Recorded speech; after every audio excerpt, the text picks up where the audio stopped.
ప్రియమైన దేవుని వారలారా, ప్రభు పేరిట అందరికీ హృదయపూర్వక వందనాలండి. పరిశుద్ధులు, నీతిమంతులు, సత్యం గ్రహించాలని మనస్ఫూర్తిగా వేడుకుంటూ, ఈరోజు సబ్జెక్ట్ దేని గురించి అంటే, సత్యం తెలుసు అని చాలామంది మరి సోషల్ మీడియాలో బయలుదేరారని చెప్పొచ్చు.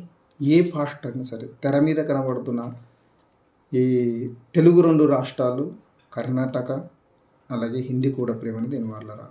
అది హిందీ ఎవరైనా సపోర్ట్ చేస్తే, ఎందుకంటే కొంచెం హిందీ సరిగా రాదు.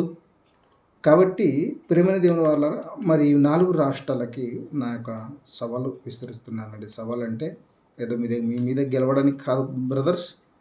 మీకు సత్యం తెలియదు, జాగ్రత్త పడాలని, లేదు మీ ఇష్టానుసారంగా మీరు వెళ్తానంటే నీతిమంతులు మీ నుండి తప్పించుకోవాలని ఈ యొక్క నా వీడియో.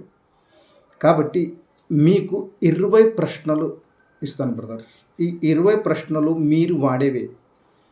వీటిని మీరు వాడుతున్నట్టయితే నేను ఈ ప్రశ్నలు వేసి ఒక్కొక్క దానికి 4 ఆప్షన్స్ ఇస్తాను బ్రదర్స్. మీరు దానికి రుజువు చేసుకోవాలి ఇది కరెక్ట్ అని, న్యాయబద్ధంగా. అన్యాయంగా అంటే మీరే గెలవండి, మీ మీద నేను గెలవాలని నాకు ఆశ లేదు బ్రదర్స్. న్యాయబద్ధంగా దేవుని మాటకు నిలబెడదాము, సత్య బైబిల్ని నిలబెడదాము, లేదా సత్య మార్గంలో నడదాము అనుకుంటే, న్యాయంగా నడదాము అనుకుంటే నాతో మీరు మాట్లాడచ్చు.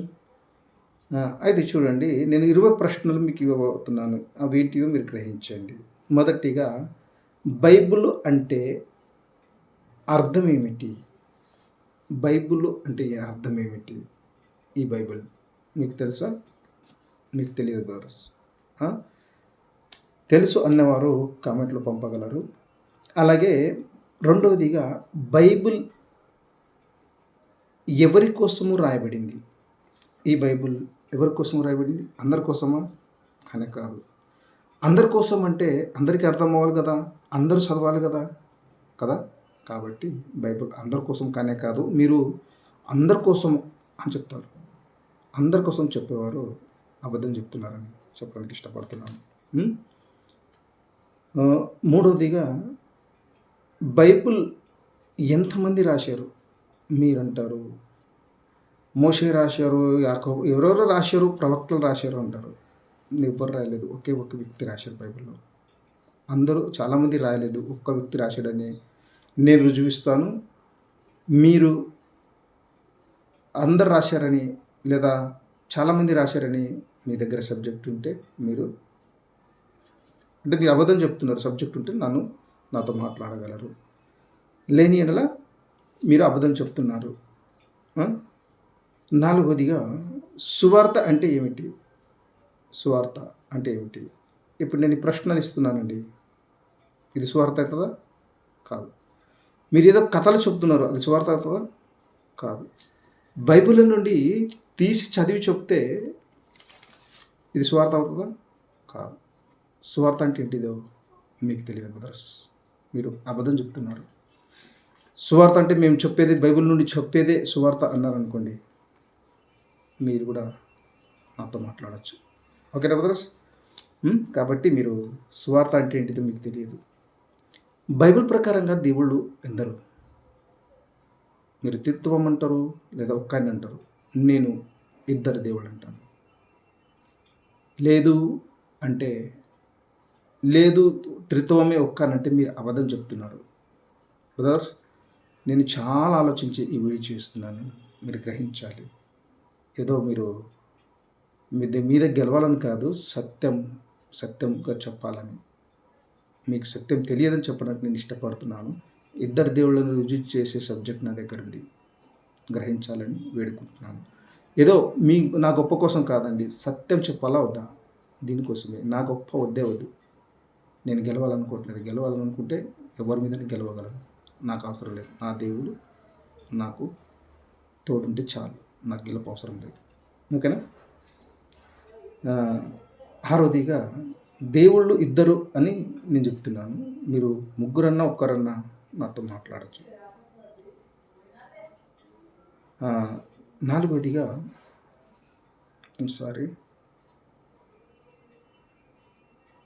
ఆరోదిగా, సత్యం దేవుడే బయలుపరుస్తాడు. మీరు అంటున్నారు నేను చెప్పకపోతే ఎదుటి వ్యక్తి మారడు అనే రీతి మీరు చెప్తున్నారు కదా. మీరు చెప్పినా చెప్పకపోయినా మనిషి ఎదుటి వ్యక్తి మారడు. ఎందుకంటే దేవుడే మారుస్తే మారుతాడు. దేవుడు మాట్లాడితేనే బైబిల్ అర్థమవుతుంది. మీరు చదివినంత మాత్రాన బైబిల్ అర్థం కాదు. నేను సువార్త ప్రకటించే వాళ్ళనే మన జనాలకి అర్థం తెలుసుకుంటారు అంటే అది మీ భ్రమ. మీరు అబద్ధం చెప్తున్నారు. కాబట్టి ఇది కూడా మీరు చెప్పేది కరెక్ట్ కాదు. సత్యము దేవుడే బయలుపరుస్తాడు. మనుషులకు అర్థం కాదు. మనుషులు బయలుపరచలేరు. ఇప్పుడు నేను చెప్తున్నాను, అయినా మీకు అర్థం కాదు. ఆయన బయలుపరుస్తేనే మీకు అర్థమవుతుంది. నేను ఏ చెప్పినా కూడా మీకు అర్థం అవ్వాలంటే మీ జ్ఞానము, మీ హృదయము ఆయన తెరవాలి. అయితేనే అర్థమవుతుంది. వచనాలు చాలా చూపించగలను. ఓకేనా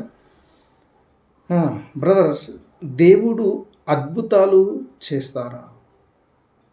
5 రొట్టెలు 2 చేపలు 5,000 జనాలకు పంచిపెట్టారు. అద్భుతమే కదా అని మీరు అనొచ్చు. చనిపోయిన లాజర్ను తిరిగి లేపాడు. అది అద్భుతమే కదా మీరు అనొచ్చు. కుష్ఠరోగులు, మరి కుంటివారు, ఇవి అనేక అద్భుతాలు చేశాడు కదా మీరు అద్భుతాలు అనొచ్చు. అవి మనకి అద్భుతాలుగా కనిపిస్తున్నాయి కానీ బైబిల్ అద్భుతాలని చూపిస్తలేదు. అవి నిజాలు అని చూపిస్తుంది. ఆయన రియల్ చేయగలడు. ఎవరు? దేవుడు రియల్ చేయగలడు, అద్భుతం కాదు. మీరు అద్భుతం అంటే నేను రియల్ అని దాన్ని పేరు పెడుతున్నాను. లేదు అద్భుతాలే అంటే మరి మీరు చెప్తుంది అబద్ధాలు. మనకు అద్భుతాలుగా కనిపించినప్పటికీ దేవుడు చేస్తుంది రియల్. ఆయన అద్భుతాలు చేస్తలేడు, మాయమంత్రాలు చేస్తలేడు, రియల్ చేస్తున్నాడు. గ్రహించాలని నా మనవి. అలాగే ఆదివారము అనేక రాష్ట్రాల్లో రొట్టె ద్రాక్షరసము తింటారు. అది దేవుని శరీరం అని లేదా దేవుని రక్తం అని. చూసారా ఎంతమంది అబద్ధికులు, తినేవారు తినిపించేవారు అబద్ధికులను రుజువు చేస్తాను బ్రదర్. నా దగ్గర సబ్జెక్ట్ ఉంది. సబ్జెక్టే కాదు, నాలో దేవుడు కూడా ఉంటాడు. ఆయన ఉంటేనే ఇలాంటి లోతైన వాక్యాలు అర్థమవుతాయి. కాబట్టి నేను చెప్పడానికి ఇష్టపడుతున్నాను బ్రదర్స్. న్యాయానికి, సత్యానికి చోటు ఇచ్చినట్ల దేవుడు అంటే దేవునికి విలువ ఇవ్వాలనుకుంటే ఈ వాక్యాలు నేను చెప్పినవి మీకు అర్థమవుతాయండి. ఇట్లా అంటాడు, వీడి దగ్గర అంత సత్యం ఉందా చూసుకుందాము అంటే అర్థం కాదు బ్రదర్స్, అర్థం కాదు. ఎందుకంటే అలాంటి వారికి నేను చెప్పట్లేదు. నాకు నిజాయితీగా బతకాలి అని ఎవరు అనుకుంటున్నారో వారు మాత్రమే నా వీడియో ఫాలో అవ్వండి. నేను దేని గురించి ఎవరికి ఇచ్చేస్తలేను. సత్యమే కావాలి నాకు. సత్యం కోసం నేను వెళ్తున్నాను బ్రదర్స్. గెలవాలంటే అంత సబ్జెక్ట్ కూడా నాకు ఉంది, కానీ దేవుడిని తప్పిపోవడము నాకు ఇష్టం లేదు. నాకు దేవుడు కావాలి. లోకం అంతా ఒక సైడ్ అయినా నాకు ఇబ్బంది లేదు. నాకు దేవుడు ఉంటే చాలు. అందుకోసమే నాకు వీడియో. ఓకేనా? ఒకటి, ద్రాక్షరసము రొట్టె అని బైబిల్లో ఉంది కదా అంటే ఉంది. అది ఎందుకుందో దాన్ని గ్రహిస్తే కదా. దీవరాత్రులు ధ్యానించేవాడు ధన్యుడు అన్నట్టు. అది గ్రహిస్తే అర్థమవుతుంది కదా. ఉన్నదన్నంగానే చెప్పేస్తే అయిపోతుందా? ఎంతవరకు కరెక్ట్ కాదు. రొట్టె ఉన్నది అనుకోండి, రొట్టె శరీరం ఎలా అవుతుంది? యేసుప్రభులు వారు శరీరం అని తినండి అంటారు. శరీరం ఎట్లా అవుతుంది? ద్రాక్షరసము ఆయన రక్తం ఎట్లయితుంది? అబద్ధాలు కావా అవి? అబద్ధాలని తెలిసినా కూడా మీరు ఆ పనులు చేస్తున్నారంటే మీరు దేవుని నుండి ఎంత దూరం ఉన్నారో మీరు గ్రహించాలి. కాబట్టి మీరు రొట్టె ద్రాక్షరసం తీసుకోవడం ఇంతవరకు కరెక్ట్ కాదు. ఇక సంఘము, 9ది సంఘము అంటే ఏమిటి? సంఘం అంటే ఏంటిది మీకు తెలియదని చెప్పడానికి 2-3 చర్చ కాకుండా ఇంకొక లోతుగా అంటారు. ఎవరిని? చర్చ్ సంఘం కాదు. 2-3 కూడుకోవడం సంఘం అంటారు. 2-3 కూడుకోవడం కూడా సంఘం కాదు బ్రదర్స్. సంఘం అంటే మీ హృదయమే దేవుని ఆలయం. మన హృదయమే దేవుని ఆలయం. కాబట్టి హృదయము ఆలయం. నా హృదయంలో ఉంటే దేవుని ఆలయమే నేను, దేవుని సంఘం నేను. మీ హృదయంలో ఉంటే మీరు దేవుని సంఘం. అంతేకాని నలుగురు కూడుకుంటే దేవుని సంఘం కాదు. సంఘాలు కూడుకోవాలంట అంటే నీతిమంతులు కూడుకొని సరైన మార్గంలో నడవాలి అని చెప్పాడు. ఇది లేదు చర్చ సంఘము లేదా 4 మంది కూడుకునే సంఘం అంటే మీరు నాతో మాట్లాడచ్చు. ఓకేనా? కొన్నిటికి రుజువు కూడా ఇస్తున్నాను బ్రదర్స్. ఇక 10వదికి వస్తే పాపి మారుతాడా? మీరు సర్వలోకాన్ని మార్చాలని చూస్తున్నారు. పాపం చేసినోడు మార్చాలని మీరు వెళ్తున్నవే ఎంతవరకు కరెక్ట్ కాదు. చూసారా? పాపి మారతాడని మీరు అనుకొని వెళ్తున్నారు. కానీ బైబిల్ చెప్తుంది పాపి మారడు అని. నా దగ్గర రుజువులు ఉన్నాయి బ్రదర్. ఉన్నాయి కాబట్టి నేను పెడుతున్నాను. ఓకేనా? పాపి మారడు. మీరెంత మార్చుతున్నారన్నా అది అబద్ధము, వ్యర్థము కదా! కాబట్టి పాపి మారడు. ఇది గ్రహించాలని నా మనవి. దేవదూతలు అని ఎవరిని అంటారు? మీకు తెలియదు బ్రదర్. పరలోకంలో దేవదూతలు ఉన్నారు. ఎక్కడెక్కడో దేవదూతలు ఉన్నారు. వాళ్ళ దేవదూతలు, వీళ్ళ దేవతలు అంటారు. దేవదూతలని ఎవరిని అంటారు బైబిల్ ప్రకారంగా మీకు తెలియదు. లేదా దేవదూత పరలోకంలో ఉంటారు అని చెప్తారు కదా! ఆది యందు వాక్యం ఉండెను, ఆది యందు దేవుడు ఉండెను అనే మాట ఉంటుంది చాలా. అలాగే ఆది యందు దేవదూతలు ఉండెను అనే వాక్యం ఒకటి ఉంటే నన్ను పంపగలరు. ఎందుకంటే పరలోకంలో మనకున్న ముందు దేవదూతలు లేరు. ఇది గ్రహించాలని నా మనవి. లేదా ఆదికిన ముందు దేవదూతలు లేరు. ఓకేనా? అపవాది ఉన్నదా?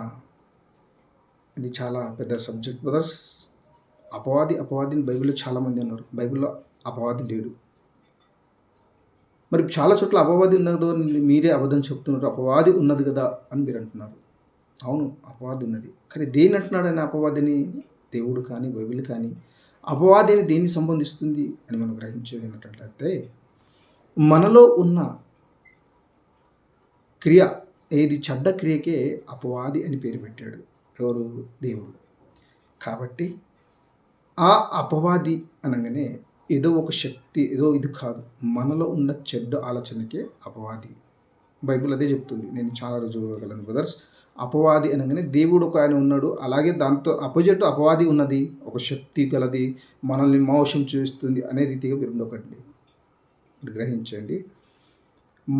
మన క్రియల వల్లనే మనం పాడైపోతున్నాం. మన చెడ్డ ఆలోచన వల్ల మనం పాడైపోతున్నాం తప్పితే మనకి ఏ అపవాది మోసం చేయట్లేదు. మనలో ఆలోచనలు 2 ఆలోచనలు వస్తాయి. ఒకటి మంచిది, ఒకటి చెడ్డది. ఆ చెడ్డదానికే అపవాది అని దేవుడు పేరు పెట్టాడు. అలాగే అంతేగాని ఏదో ఒక ఘట సర్పం ఉంది, ఆ సర్పం ఉంది, ఈ సర్పం ఉంది అని చెప్పవద్దు. ఉన్నాయి, సర్పం ఉంది, పులులు ఉన్నాయి, సింహాలు ఉన్నాయి, కొమ్ములు ఉన్నాయి. ఇవన్నీ అర్థం కావాలి కదా. ఉన్నాయని చెప్పగానే అయిపోతుందా? నమ్మేవారు నమ్ముతారు, నీతిమంతులు నమ్మరు. దేవుని మార్గంలో అడిగేవారు నమ్మరు. కాబట్టి ఏది ఉందో అవన్నీ దేనికి సూచనో అవన్నీ గ్రహిస్తే అప్పుడు అర్థమవుతుంది బ్రదర్స్. నాకు తెలుసు కాబట్టి చెప్తున్నాను. అపవాది లేదు. అపవాది మన చెడ్డ ఆలోచన మాత్రమే అపవాది. మనలో 2 ఆలోచనలు ఉంటాయి కదా. ఒకటి మంచి ఆలోచన, ఒకటి చెడ్డ ఆలోచన. ఆ చెడ్డ ఆలోచనకే అపవాది అని పేరు పెట్టారు. మీరు సత్యానికి చోటిస్తే నేను రుజుపరచగలను. ఇది గ్రహించాలని మనవి. ఓకేనా? ఇక 13 పరలోక రాజ్యము ఒకటేనా? ఒకటి కాదు బ్రదర్. పరలోకం వేరు, పరలోక రాజ్యం వేరు. పరలోక రాజ్యము ఆయన పరిపాలించే పాలన స్థలము పరలోకము. ఆయన ఉండే స్థలము పరలోకము. చాలామంది పరలోకం వెళ్దాం అంటారు. యేసు ప్రభుల వారు ఎక్కడ చెప్పలేదండి మిమ్మల్ని పరలోకం తీసుకెళ్తానని కానీ, చనిపోయిన తర్వాత మీరు పరలోకానికి వస్తారని కానీ, మీరు యేసు ప్రభుల వారు వచ్చి పరలోకానికి 2వ రాకడలో తీసుకెళ్తారని కానీ చెప్పలేదు. మీరు చెప్తున్నదంతా అబద్ధము. ఆయన ఏమి ఇస్తాడు? పరలోక రాజ్యము సొంతం చేసుకోండి అంటున్నాడు ఆయన. ఇది మొదట నా నీతిని, నా రాజ్యమును వెతుకోమన్నాడు. ఆ నీతి రాజ్యం ఏంటిదో మీరు గ్రహించరు. పరలోకం వెళ్దాం అబద్ధం చెప్తున్నారు. లేదు పరలోకం వెళ్దామని మీరు పరలోకం వెళ్దామని ఎందుకు లేదు అంటే, మీరు యేసు ప్రభుల వారు పరలోకం ఇస్తానని చెప్పినట్టు ఒక్క వచనము కామెంట్లో పంపగలరు బ్రదర్స్. యేసు ప్రభుల వారు పరలోకం ఇస్తానని, అలాగే పరలోక రాజ్యం అని ఇస్తానని చాలా చోట్ల ఉన్నాయండి. మినిమం 100 నుంచి 200 దాకా ఉన్నాయి బైబిల్లో. అవి 4 సువార్తల్లో ఉన్నాయి. పరలోకం ఇస్తానని ఆ 4 సువార్తల్లో యేసు ప్రభు నోటి నుండి వచ్చినట్టు ఒక్కటి లేదండి. నేను స్టడీ చేశాను కాబట్టి చెప్తున్నాను బ్రదర్స్. గ్రహించాలని మనస్ఫూర్తిగా వేడుకుంటున్నాను. మీరు చెప్తున్నది అబద్ధము. లేదు నిజం అంటే మీరు కామెంట్లో పంపండి. మీరు నాకు మాట్లాడే ధైర్యం లేకపోయినా మీరు కామెంట్లో పంపగలరని నా మనవి. ఇక నిత్య నరకము ఉన్నదా అంటే నిత్య నరకం లేదు బ్రదర్స్. నిత్య నరకము లేదు. మీరు నిత్య నరకం ఉన్నదని చెప్తున్నారు. ఆ? గ్రహించాలని నా మనవి. అలాగే పుట్టుక గురించి మీకు తెలియదు. పుట్టుక గురించి తెలియదు బ్రదర్స్ మీకు. మీరు పుట్టుక గురించి ఎలా తెలియదంటే, చూడండి, ఆదాము మట్టి నుండి పుట్టాడు. హవ్వ ఏమో ఎముకల నుండి పుట్టింది. ఆదాము ఎముక మాంసములతో. మనమేమో భార్యాభర్తల కలయికలతో పుడుతున్నాము మనుషులు. కాబట్టి పుట్టుక దేన్ని అంటారో మీకు తెలియదు. ఏదంటే అది అబద్ధాలు చెప్తున్నారు. కాబట్టి మీరు గ్రహించాలని మనస్ఫూర్తిగా వేడుకుంటున్నాను. లేదు మీకు తెలుసుంటే మీరు నాతో మాట్లాడచ్చు. తెలుసుకోవాలన్నా మాట్లాడచ్చు బ్రదర్స్. 16 రెండంచులు గల ఖడ్గము. రెండంచులు గల ఖడ్గము అంటే మీరు చాలామంది అంటారు, దూషిస్తుంది, ఎవరినో నరికేస్తుంది, కోసేస్తుంది, పరిశుద్ధ గ్రంథం ఇది, అన్ని గ్రంథాన్ని కోసేస్తుంది, తొక్కేస్తుంది అనే మాట మీరు మాట్లాడుతున్నారు. అందరినీ తొక్కడానికి, అందరినీ కోసేయడానికి వారి దేవునికి ఏమైనా శత్రువులు బ్రదర్స్? దేవుడే కదా అందరినీ సృష్టించింది. అందరినీ తొక్కుంటా ఇది చేసుకుంటా ఎందుకు పోతాడు? అది కానే కాదు. రెండంచులు గల ఖడ్గం అంటే బైబిల్లో చాలా మాటలు రెండు ఉంటాయి. యేసుప్రభు మనిషి అని ఉంటుంది, యేసుప్రభులో దేవుడు అని ఉంటుంది. నేను తప్ప వేరే దేవుడు ఉండకూడదని ఉంటుంది. తండ్రి, కుమారుడు, పరిశుద్ధాత్మ ముగ్గురు కనిపిస్తుంటారు. ఇట్లా చాలా ఉంటాయి. రెండు తండ్రి కుమారులు ఉంటారు, నేను ఒక్కని దేవుడు అని ఉంటుంది. ఇట్లా చాలా రెండు మాటలు ఉన్నాయి. దానికే రెండంచులు గల ఖడ్గము. రెండు మాటలు. నువ్వు అవునంటావు, నేను కాదని చూపిస్తాను. నేను కాదంటే నువ్వు అవునని చూపిస్తావు. రెండు ఉంటాయి ఇక్కడ. అందులో ఆ రెండుని కలపాలి, రెండుని సరిచేయాలి. సరిచేస్తే దారి దొరుకుతుంది. ప్రేమైన దేవుడు వాళ్ళారా, బైబిల్ చదవంగానే అర్థమైపోదండి. బైబిల్ వేరుంది, బైబిల్ లోపల వేరుంది. అది బైబిల్ చదివితే అది వేరే లోపల సత్యం ఉంది బ్రదర్స్. ఆ రెండింటి మధ్యలో సత్యం ఉంది. ఏది? యేసుప్రభుల వారు మనిషి అని ఉంది, యేసుప్రభుల వారు దేవుడు అని ఉంది. అవి రెండు మీకు తెలుసు బైబిల్ ఉన్నాయని. కానీ ఆ రెండింటి మధ్యలో సత్యం ఉంది. అక్కడ అది మీకు తెలియదు. అది బ్రదర్ అసలు రెండంచుల ఖడ్గం అంటే చాలా రెండు మాటలు చాలా ఉంటాయి. చాలా ఉంటాయి. అందుకే కదా చాలామంది కొట్టుకుంటున్నారు. నేను చూపించేది లేదని నువ్వు చూపించి ఉన్నదని, అట్లా రెండు ఉన్నాయి. కాబట్టి మీకు అర్థం కాకుండా అవి పెట్టారు దేవుడని చెప్పడానికి నేను ఇష్టపడుతున్నాను. కాబట్టి రెండంచుల ఖడ్గం అంటే మీకేంటిదో మీకు తెలియదు. ఇది నేను చెప్పడానికి ఇష్టపడుతున్నాను. తెలుసు అంటే ప్రేమపూర్వకంగా, న్యాయపూర్వకంగా మాట్లాడాలంటే మాట్లాడదాం. ఓకేనా? గ్రహించాలని మనవి. 17వదిగా ప్రార్థన ఎలా చేయాలి, ఎందుకు చేయాలి? చూసారా, ఇష్టం వచ్చినట్టు గంటలు ప్రార్థన చేస్తారు. ప్రార్థన అంటే మీకు తెలియదు. ప్రార్థన ఎందుకు చేయాలి, ఎలా చేయాలి? మీరు చేస్తున్నది ప్రార్థన కాదు బ్రదర్స్. గ్రహించాలని మనవి. లేదు మేము చేస్తున్న ప్రార్థన అంటే నీ ప్రార్థనలో నేను తప్పులు పట్టగలను చాలా.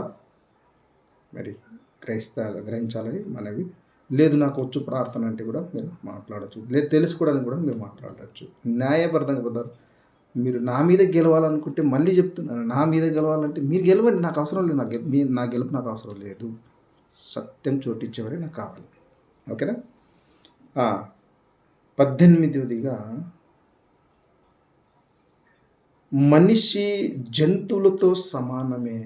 మీరు మంచి దేవుని పిల్లలు అంటున్నారు కదా బ్రదర్. అందరూ దేవుని పిల్లలు కాదు. దేవుడు ఏర్పరచుకోవాలి. అంతకుముందు ఏర్పరచుకోనకన్నా ముందు మనుషులందరూ జంతువులతో సమానులే. ప్రకృతి ఎలా ఉందో నువ్వు నేను మనుషులు అలాగే. ఎప్పుడు దేవుడు నిన్ను ఏర్పరచుకుంటాడో అప్పుడు నువ్వు స్పెషల్. అంతేగాని పుట్టంగానే నువ్వు స్పెషల్ కానే కాదు సహోదరులారా. లేదు నేను పుట్టుకతోనే స్పెషల్ అనుకుంటే మరి మట్టి నుండి ఆదం వచ్చాడు అని స్పెషలా? మట్టి నుండి తయారు చేసాడు. ఇప్పుడు ఆదికాండము 2:7 నేల మట్టితో నరుని నిర్మించాడు. నరుని నిర్మించినప్పుడు నరుడు ఏంటిది? మట్టి కదా. జీవవాయువును ఊదకన ముందు మట్టియే కదా. నువ్వు కూడా మట్టియే కదా. జీవవాయువును ఊదినప్పుడు అని ఆత్మ ఉంది.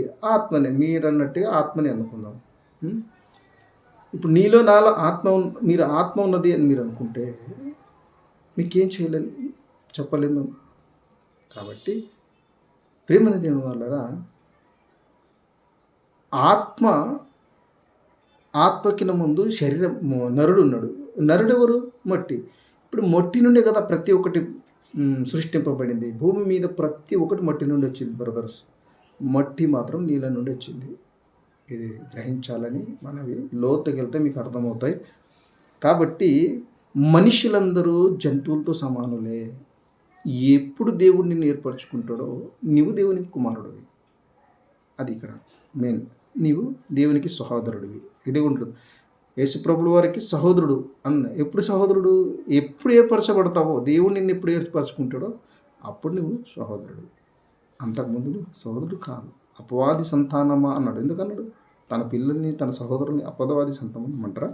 కాదు కదా. గ్రహించాలని మనవి. అలాగే ఒకటి మర్చిపోయినాము అనిపిస్తుంది. ఏదంటే ఆత్మ అని దేన్ని అంటారు? ఆత్మ అంటే కూడా మీకు తెలియదు బ్రదర్స్. నాలో ఆత్మ అనేది ఇప్పుడు దేవుడు ఆత్మనే, నీరు ఆత్మనే, నేను ఆత్మనే అన్నప్పుడు, దేవుడు ఆత్మ అన్నప్పుడు మనం దేవుళ్ళమ్మా కాదు కదా. కాబట్టి మీకు ఆత్మ అంటే కూడా ఏంటిదో తెలియదని చెప్పడానికి నేను ఇష్టపడుతున్నాను. ఇక భూమి అంతమవుతుందా? యేసుప్రభు వారు రెండో రాకడ వచ్చినప్పుడు భూమి అంతమవుతుందా అని గ్రహించినట్లయితే చాలామంది అంతమైపోతుంది అంటారు. భూమి అంతమవ్వదు. మీరు అబద్ధం చెప్తున్నారు. భూమి అంతమవ్వదు. నేను రుజువుపరచడానికి దేవుడు నాకు సత్యం బయలుపరిచాడు. కాబట్టి భూమి ఉంటుంది. ఇక లాస్ట్గా ఇది ఒకటైనా మీరు పరీక్షించండి. ఎవరు నాతో పోటీ, వీడికి సత్యం తెలుసా, బాగా చేస్తున్నాడు అని మీలో కుళ్ళు వచ్చిన వారు అయినా సరే ఇది ఒకటి గ్రహించండి. ఏంటిదంటే పాస్టర్లు అని చెప్పుకుంటున్నాం మనము. పాస్టర్ అంటే ఏంటిది తెలుసుకోండి. పరిచారకులని చెప్పుకుంటున్నాం మనము. పరిచారకులు అంటే ఏంటిది? బోధకులని చెప్పుకుంటున్నాం మనము. బోధకులు అంటే ఏమిటి? సేవకులని చెప్పుకుంటున్నాం మనము. సేవకులు అంటే ఏంటిది? ఇవి మీరు పఠిస్తున్న ఇవి. నేను ఇవన్నీ పఠించానండి. నేను ఒకటే పఠిస్తాను. ఇందులో 4లో ఒకటే పఠిస్తాను.